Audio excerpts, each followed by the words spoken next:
There's no doubting Northern Ireland has had a troubled past, but there's a new tragedy unfolding here, hidden from view and taking as many lives. Mental illness is endemic, and there have been more deaths by suicide in the last 17 years than the number killed during the 30-year conflict.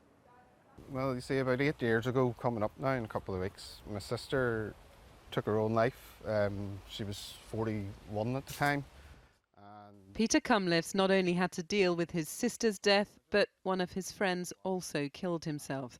It's had a massive effect on his own life. Things just started spiralling. I started drinking a lot more, started letting, whenever I did drink more, then it started making me go to places that you don't want to go to, and which eventually led to me having a few failed suicide attempts. A few, yeah. Peter's one of the lucky ones. He got help at a mental health charity, but is worried funding for recovery is drying up.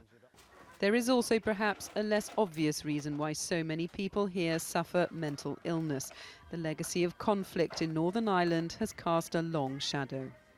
20 years after peace came to Northern Ireland, the Troubles are still having a massive impact. Residents who lived through the violence are having to deal with the trauma even today. It means mental health services here have never been in greater need.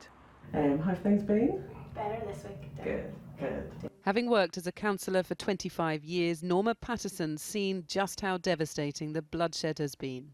You have the sort of high level trauma, which would be post-traumatic stress disorder, but then you have the lower level trauma that have impacted families who've maybe lost a relative, or where they've had family members incarcerated, or they've witnessed bombs, or they've witnessed shootings, and that has a huge impact on someone's life. The scale of mental illness here is unique, but as long as there's no government to help solve it, it is surely going to get worse. Emily Morgan, ITV News in Belfast.